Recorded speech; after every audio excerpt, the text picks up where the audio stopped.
চলার পথে আমরা কি করি? আমরা জীবনে চলার পথে প্রতিটা বার শুধু পেছন ফিরি।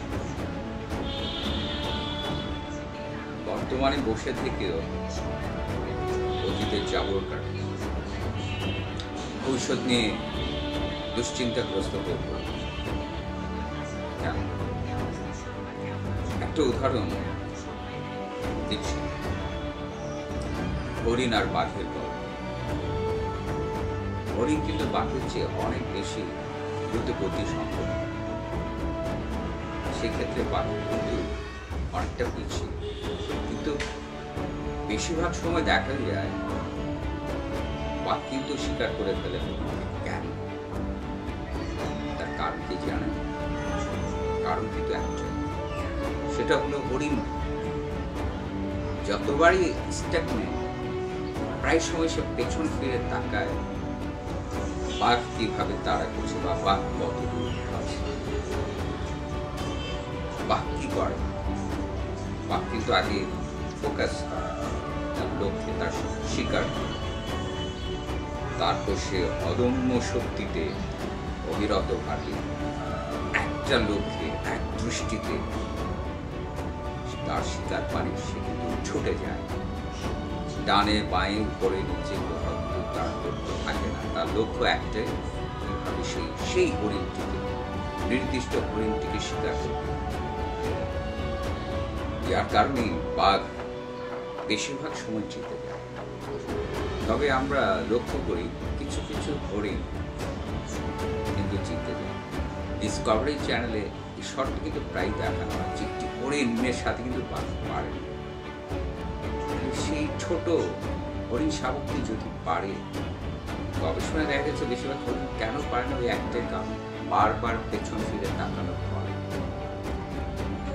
আমাদের ক্ষেত্রেও তাই, আমরা একটা কিছু করার পরেই কিন্তু তার ফলটা একেবারে তাৎক্ষণিকভাবে কি ফলটা পেতে চাই, এখনই কাজটা শেষ করে কিন্তু ফলটা পেতে চাই, এখনই এই কবিতাটা লিখেই সেই বিখ্যাত কবিদের মতো জগৎখ্যাত হতে চাই, আলোড়িত করতে চাই। তাদের ওই জায়গাটায় আসতে যে কতটা সময় লেগেছে সেটা কিন্তু একটা বারো ভাবি না। এই যে ত্যাগ, এই যে ভাবনা, এই ভাবনাই কিন্তু আমাদেরকে পিছিয়ে ফেলে যে এখনই সবকিছু পেতে হবে, এখনই সবকিছু করে ফেলবো, এখনই সবকিছু। 100 তলা বাড়ি বানাতে কিন্তু 100 তলার মতো মিনিমাম যে সময়টা দরকার সেই সময়টা লাগবে। 1 তলা বাড়ি বানাতে যেটুকু সময় দরকার সেইটুকুই লাগবে। 1 তলা বাড়ি বানাতে যদি 1 লক্ষ ইটের প্রয়োজন হয়, 100 তলা বাড়ি বানাতে ওই প্রয়োজন ইটেরই ডিজাইন অনুযায়ী লাগবে। তো সবচেয়ে গুরুত্বপূর্ণ বিষয় কোনটা? সবচেয়ে গুরুত্বপূর্ণ বিষয় হলো সেটা যে প্রথম ইটটি সঠিকভাবে বসানো, এবং সেই প্রথম ইটের প্রথম সেকেন্ডটি মোস্ট ইম্পর্টেন্ট, বিশেষভাবে গুরুত্বপূর্ণ সেই প্রথম পদক্ষেপ বা প্রথম ইটটি বসানো। বড় কাজগুলোকে, ধরেন 100 তলা বাড়ি বানাতে হবে, প্রথম কিন্তু ফোকাস করতে হবে প্রথম ইটটি যেটা বসাবেন বা প্রথম পাথরটি যেখানে প্রথম পাইলিংটা শুরু করবেন, সেটা কিন্তু বিশেষ গুরুত্বপূর্ণ। তো বড় কাজগুলোকে যত ক্ষুদ্রভাবে আমরা সুস্থভাবে সুন্দরভাবে কাজটা সম্পাদন করতে পারবো ওই মুহূর্তে, ওই একটি সেকেন্ডে, এক্ষেত্রে একটা বড় ভূমিকা হতে পারে।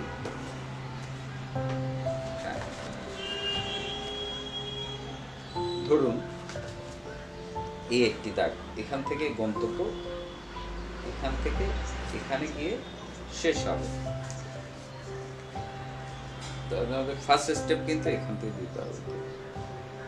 কাজটিকে যদি আমরা ক্ষুদ্র ক্ষুদ্র ক্ষুদ্র ক্ষুদ্র ক্ষুদ্র ভাবে যে আমি এই 100 তলা বাড়িটি বানাবো, প্রথম আমাকে 1 2 3 4 করে, তাহলে আমাদের আর চাপটা কম হবে। আর যত আনন্দে কাজটা করতে পারবো ততই কিন্তু কাজটা তত বেশি সুন্দর হবে, তত বেশি আমরা সফল হব। তাই সবার আগে আপনাকে কিন্তু লক্ষ্য নির্ধারণ করতে হবে যে কাজটা আপনি কি করতে চান। লক্ষ্যটা মোস্ট ইম্পর্টেন্ট। প্রথমে যে বিষয়টা সেগুলো কৃতজ্ঞতা বোধ। একটা মানুষ সফল তখনই যায় তার মধ্যে কৃতজ্ঞতা বোধ। সবকিছু, কারণ সবকিছু কিন্তু আমরা কি দৃষ্টিতে দেখি যে ব্যর্থ হয়েছে ব্যর্থ হয়েছে ব্যর্থ হয়েছে, কিন্তু ব্যর্থটাকে যদি ব্যর্থ হিসেবে না দেখি, আমরা যদি সেটাকে সফলতা একটা চাবিকাঠি হিসেবে দেখি, বা সফলতা একটা স্টেপ হিসেবে, পদক্ষেপ হিসেবে দেখি, বা কিছু না কিছু তো আমরা শিখি প্রতিটা মুহূর্তে, প্রতিটা ব্যর্থতা থেকে। ব্যর্থতা বলে আসলে কোনো শব্দ আছে কি না, নাই। অন্যের চোখে থাকতে পারে, কিন্তু আপনার আমার দৃষ্টিতে কিন্তু যারা আমরা সফল হতে চাই, যারা সফল হয়েছে, তাদের দৃষ্টিতে ব্যর্থতা গ্রহণ করে না। তারা কিন্তু প্রতিটি ক্ষেত্রেই কি করে, অর্জন করে। যে আমি এটা অর্জন করলাম, যে একটা হোঁচট খেলাম, সেই হোঁচটটা থেকে আমি কি শিখলাম, পরবর্তীতে সেটা কিন্তু আমরা শুধরে নিতে পারি। এইভাবে স্টেপ বাই স্টেপ আমরা যখন এগিয়ে যাব, তখন কিন্তু আমাদের লক্ষ্য পান এত বেশি সঞ্চয় হবে, এত বেশি জ্ঞানটা আহরিত হবে, যে জ্ঞানটা দ্বারা কিন্তু আমরা অনেক বেশি সফলতায় কি করতে পারবো, হোল্ড করতে পারবো, সফলতাকে ধরে রাখতে পারবো। সফলতাটাও একটা ধরে রাখবো, একটা অবিরাম চেষ্টা। তাহলে দ্বিতীয় বিষয় আসছে হলো বিশ্বাস, দৃঢ় বিশ্বাস। পৃথিবীতে যা কিছু হয়েছে, যা কিছু হবে, যা কিছু ইতিহাস হচ্ছে, কিন্তু বিশ্বাসের উপর ভিত্তি করে, ঠিক না? যা কিছু আমি আর বিশ্লেষণ করতে চাই না। বিশ্বাস, আপনি দেখেন চোখ বন্ধ করে, বা আপনার সামনে যারা সফল তাদের গল্পগুলো পড়ে দেখেন। বিশ্বাস, অদম্য বিশ্বাসী তাদেরকে কিছু ছিল না, কিন্তু কিছুই ছিল না, শুধু বিশ্বাসের সাথে স্টেপ নিয়েছে, পথে নেমেছে, পথে কিন্তু তাদেরকে পথ দেখিয়েছে। একেবারে আমাদের জন্ম থেকে কিন্তু, মাতৃ জঠর থেকে কিন্তু আমাদের সেই, আমরা যারা এখন জীবিত আছি, তারা কিন্তু জয়ী হয়ে কিন্তু জন্মেছে, জয়ের জন্য নিয়েছে। আমরা প্রত্যেকে কিন্তু একটা জয়ী মানুষ।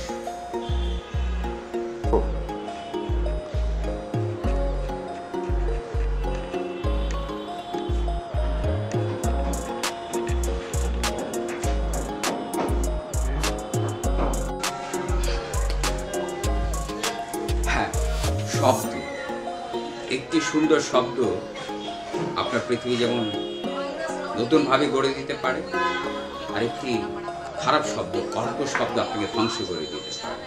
পৃথিবীতে যা কিছু, সবকিছু এই শব্দ দ্বারা কিন্তু আক্রান্ত। শব্দ এবং বন্দুকের গুলি ছুটে যাওয়া মানে আর ফেরত আসা। অতএব শব্দের ব্যাপারে এত বেশি সচেতন হন, কথার ব্যাপারে। শব্দ ঈশ্বর, অতএব শব্দ সম্পর্কে সচেতন হন, সুন্দর শব্দ ব্যবহার করে সুন্দর পৃথিবী গড়ি।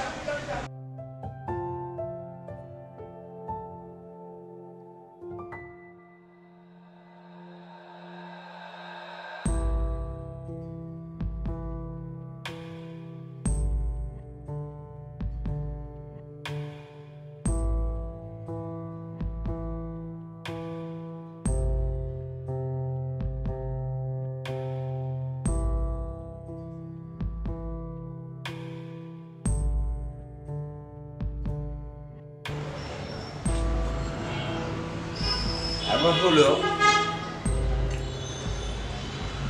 চতুর্থ ধাপ। প্রথম ধাপ হলো কি, কৃতজ্ঞতা বোধ।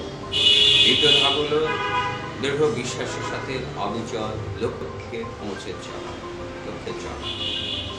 তৃতীয় হলো সুন্দর শব্দ ব্যবহার, মানে আচার, বিনয়, এগুলোকে আচার আচরণ বা বিহেভিয়ারকে সুচারু করা, সুন্দর করা, ওয়েল বিহেভিয়ার। তাহলে হচ্ছে চতুর্থ ধাপ।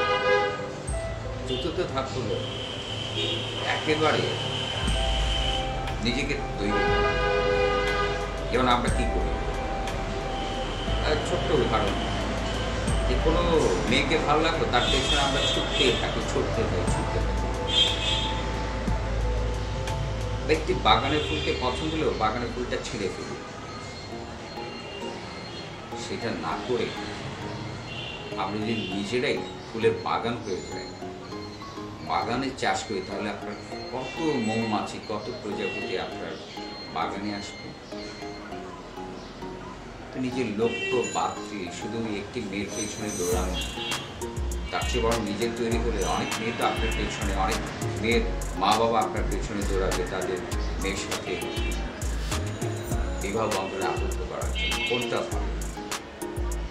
তার মানে চতুর্থ যে ধাপটি আমি বলতে চাচ্ছি সেটা আরো সহজ করে বললে যে নিজেকে একদম তৈরি করে ফেলা, চোখ কান নাক সবকিছু বন্ধ করে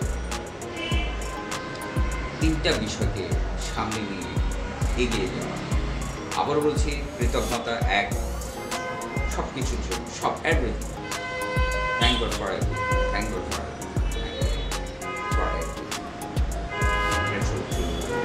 একটা ছোট উপকার করলাম। দ্বিতীয় ধাপ, আত্মবিশ্বাসের সাথে আপনার সব কিছু আছে, কিন্তু কথা বলেছেন আপনার আত্মবিশ্বাসের অভাব, তাহলে কিন্তু কাজটা কমপ্লিট হবে। আত্মবিশ্বাসও আছে, কিন্তু আপনি কাজটা শুরু না করলে সেই কাজে কিন্তু আপনি কোনোদিনই রেজাল্ট পাবেন না, সেটা দরকার। তৃতীয় যে বেশি সুন্দর শব্দটা কি করছে, আপনার একটা পজিটিভ এনার্জি, পজিটিভ একটা ইউনিভার্স সিগন্যাল তৈরি করে দিচ্ছে, ভাইব্রেশন তৈরি করে দিয়ে, পজিটিভ ভাইব্রেশন, যে প্রতিটি মানুষ আপনাকে এক্সপেক্ট করা শুরু করবে কথার কাজে নিয়ে। তেমন সুন্দর শব্দ, কথার কাজে নিয়ে। চতুর্থ যে ধাপটি বললাম সেটা হলো কি, নিজেই বাগান হয়ে যান, ফুলের বাগান হয়ে যান। ফুলে এই সৌরভে যারা সুরভিত হতে চান, আপনার বাগানে চলে আসবে। নিজেই বাগান, নিজের বাগান বলতে কি বললাম, যে বাগানটাকে চাষ করেন, চাষ, ওই যে কাজ শুরু করেছেন সেই কাজটা কি করতে হবে, ফিনিশিং দিতে হবে সুন্দর। ধরেন মানে আরেকটু সহজ করে যদি বলছেন, নিজে ব্র্যান্ড হন। একটা রাস্তার জামা আমরা 100 টাকা 200 টাকা দামাদামি করি, যদি 100 টাকা চেয়ে বলি 50 টাকা, 200 টাকা চেয়ে বলি 100 টাকা, কিন্তু যখন একটা ব্র্যান্ডের দোকানে তখন কিন্তু কিনেও বরকত করি। সেই 10,000 টাকার জামা 5,000, মিনিমাম 2-3 হাজার টাকা, 5,000 টাকা 2,000 টাকা দিয়ে কিন্তু ওখানে লিখে থাকে ফিক্সড প্রাইস, তো মাঝে মাঝে ছাড়, তাদের সাথে কিন্তু আমরা দামাদামি করি। নিজের মূল্য, চতুর্থ যে আপনি নিজের মূল্য নিজেকে দিতে হবে, নিজেকে মূল্যায়ন নিজেকে করতে হবে, নিজের বাগানটা নিজেকে তৈরি করতে হবে। এর অর্থ যে আপনার মূল্যায়নটা আপনি নিজে করুন। আপনার মূল্য আপনার মধ্যে যেদিন থেকে সৃষ্টি হবে সেদিন থেকে পার্থিব ব্যবহারিক মূল্য কিন্তু সর্বক্ষেত্রে আপনি পেতে থাকেন। তার মানে নিজে আগে মূল্যায়িত করুন। লাস্ট যে ধাপ, পঞ্চম ধাপ, সফলতা যে 5টি ধাপ নিয়ে আলোচনা, একদম ফাইভ, দ্য লাস্ট কি হতে পারে, এই 4টা পার্ট কি বাকি থাকতে পারে, 4টার ভিতরে তো সব আছে, তারপর কিন্তু 5টা একটা পয়েন্ট আছে, দ্য লাস্ট পয়েন্ট, এবং একটি শব্দ, সেটি হলো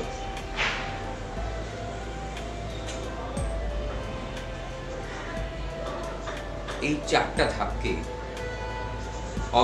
অবিরতভাবে চালিয়ে যাওয়া। ওই যে সাইকেলের যখনই প্যাডেল মারা ছেড়ে দিবেন কি করে, সাইকেলটা পড়ে যায়। এই সব গুণকে সাথে নিয়ে অবিচল লক্ষ্য পানে চলা, বা পৌঁছে গেলেন আপনি, সেখানটাও কিন্তু আপনি ধরে রাখতে হবে না। সফলতা তো একটা লক্ষ্য পানে ছুটে চলা, কিন্তু একেবারে কোনো স্থির কোনো বিষয়। আজকে আপনি 1 নম্বর আছেন, আগামীকাল কয়েকটু পরে আরেকজন 1 নম্বরে চলে যাওয়ার জন্য যে চেষ্টা করছে সে চলে যাবে, কিন্তু সে যেন অন্য কেউ যেন আপনার জায়গাটা দখল না করতে পারে। তাই কী করতে হবে, আপনার স্থানটা আপনার মতো করে। ছোট্ট একটা উদাহরণ, হেরে গলা যাকে বলা হতো একসময়, সচিন দেববর্মা, যার কণ্ঠ একদম গান গাওয়ার জন্য উপযুক্ত, সবাই মনে করে তিনি একটা মনে করেন। পরে ভাবলেন যে না, গায়কের পেছনে না ধরে আমি যেহেতু নিজে শুট করি, তাহলে আমার মতো আমি একটা স্টাইল তৈরি করি, যে স্টাইলটি কেউ পারবে না। দেখেন পৃথিবীর সবার গান করতে পারবো, আমরা কিন্তু শচীন দেববর্মন গান কিন্তু সুরটা নকল করতে পারে, কিন্তু গায়কি ঢংটা কিন্তু ওনার মতো। ওনার যে দুর্বলতা ছিল, সেই দুর্বলতাকে মুক্ত করেছেন, উত্তীর্ণ করেছেন, সেই দুর্বলতাকে উনি কিন্তু উৎকর্ষ সাধন করে ওটার ভেতরে কি দিয়েছেন, উৎকর্ষতা নির্যাস দিয়েছেন এবং একটি ইউনিক একটা বিষয় করে তুলেছেন, সুর করে তুলেছেন কণ্ঠ দিয়ে। সেই হেরে গলাই হয়ে গেলেন জাদুময়ী মধুময়ী একটি কণ্ঠ সুর। জাস্ট এক্সাম্পল এই উদাহরণটি আপনার জীবনের, আমার জীবনের সর্বোত্তম শিক্ষা হতে পারে। শিখতে চাইলে শেখা যায়, প্রতিটি মুহূর্তে শিক্ষা। এই 5টি ধাপ তুলে আপনি কিন্তু সফল হবেন এবং এটি সফলতার একমাত্র সূত্র। এই সূত্রের বাইরে কিছু নেই। ভাবতে গেলে কিন্তু হচ্ছে থাকবে, কাদা থাকবে, ঝড় বাদল আসবে, জলোচ্ছ্বাস আসবে, সব কিছু কিন্তু মোকাবিলা করে টিকে থাকার নামই কিন্তু জীবন। অবিচল লক্ষ্য পানে ছুটে চলা নাম, থেমে গেলে তো শেষ। হার্টবিট কি ধূপ ধূপ ধূপ ধূপ ধূপ। আবার চলার পথে দেখি আমরা কোনো অ্যাঞ্জিওগ্রাম যদি করি, তাহলে কি আপস এন্ড ডাউন, সমুদ্রের ঢেউ আপস এন্ড ডাউন, সব কিছু। একটা রাস্তার বাঁক আঁকা বাঁকা, একটা বাড়ির সিঁড়ে তো কিন্তু আঁকা বাঁকা। আপস এন্ড ডাউন থাকার অর্থ যে আপনি মানুষ, জীবন্ত মানুষ। আপস এন্ড ডাউনকে মেনে নিন, সব কিছুকে পজিটিভলি কৃতজ্ঞতার সাথে গ্রহণ করুন। এই একটি শব্দই আমাকে যদি বলা হয় যে এই 5টি বিষয় আপনি কোনটা বেছে নেবেন, যে একটির ভিতরে সব কিছু আছে, আমি বলবো কৃতজ্ঞতা বলব। Thank God for everything, thanks my parents for everything, thank you for everything. এই গ্রেটফুল শব্দের সাথে সব কিছু রয়েছে সফলতা, দ্য ওয়ান অ্যান্ড অল। আপনার কৃতজ্ঞতা বোধই আপনাকে সফল করে। আমি মির্জা, আপনাদের বন্ধু, আপনাদের সাথে আছি। আর এখানে সুস্থ থাকুন, সুন্দর থাকুন। সফলতা নিয়ে আর গল্প করার কিছু আছে বলে পুরো ভিডিওটি দেখার জন্য অসীম কৃতজ্ঞতা। আর আপনার জীবনে যদি উপকার হয়, তাহলে আমি নিজেকে ধন্য মনে করব। আমি সব কিছু কিন্তু আপনার জন্য। পেনশন মোটিভেশনের সাথে একটি বিষয় ছোট্ট করে দেখুন, আমার ভিডিও অনেকেই দেখে, কিন্তু কমেন্টস করা আমার মেসেঞ্জারে না, হোয়াটসঅ্যাপে যারা জানে। কিন্তু এই অনুভূতিগুলো আমি তো কারো দ্বারা অনুপ্রাণিত। ভালো কাজের ফল কিন্তু পেতে কিন্তু ভালো লাগে।